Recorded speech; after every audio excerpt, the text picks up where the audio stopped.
അളിയ എവിടെ നില്ല അളിയ? ഞാൻ കലക്കി വെച്ച പൂര അവിടെ. അത് മധുരം നോക്കാൻ വേണ്ടി ഞാൻ ശകലം.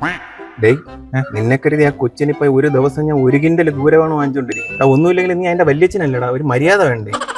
എന്തോന്നടേ കാണിക്കുന്നത്? നിങ്ങളെന്താണ് അവൻ്റെ കൂടെ? അവൻ ചെറിയൊരു വിഷമം, അതിന്റെ മോട്ടിവേഷൻ കൊടുക്കാൻ. കൊലം മുടിഞ്ഞു ഇവന്റെ ഒക്കെ കൂടെ കൂടിയ പണിക്കും പോവില്ല. ഇത് എന്റെ ഷർട്ടല്ലടാ. ഓ, ഞാൻ അവിടെ തേച്ച് മടക്കി വെച്ചിരുന്നില്ലേ? അത് ഇന്നലെ തേച്ചിട്ടപ്പോ നല്ല സുഖമുണ്ട് ഇടാൻ. അങ്ങനെ ഒരു പണിക്കും പോകാതെ വീട്ടിൽ കുത്തിയിരിക്കുന്ന നിനക്ക് എന്താ തേച്ച ഷർട്ട്?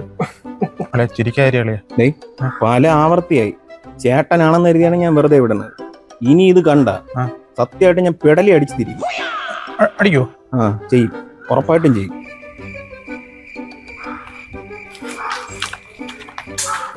അനിയെ മനസ്സിലായി. അല്ല, എനിക്കിപ്പോ നല്ല മോട്ടിവേഷൻ തോന്നുന്നു. നിനക്കിപ്പോ എങ്ങനെയുണ്ട്? എനിക്കിപ്പോ ചെറിയ ഡിപ്രഷൻ സ്റ്റാർട്ട് ചെയ്യാന്നൊരു ഡൗട്ട് അളിയ തോന്നി. അല്ല അത് പോട്ടെ. നീ എന്തിനാ നീ വിഷമിച്ച് വന്ന എന്താ കാര്യം? അച്ഛൻ ലെഗ് പീസ് എടുത്തറേ എനിക്ക് തന്നില്ല. എന്താ? അച്ഛൻ ലെഗ് പീസ് എടുത്തത് എനിക്ക് തന്നില്ല. പക്ഷെ അത് മാറി, എനിക്ക് ആ വിഷമമൊക്കെ മാറി. ഞാൻ ഇപ്പൊ കംപ്ലീറ്റ്ലി സാറ്റിസ്ഫൈഡ്, മോട്ടിവേറ്റഡ്. ഓട്ടാളിയാ.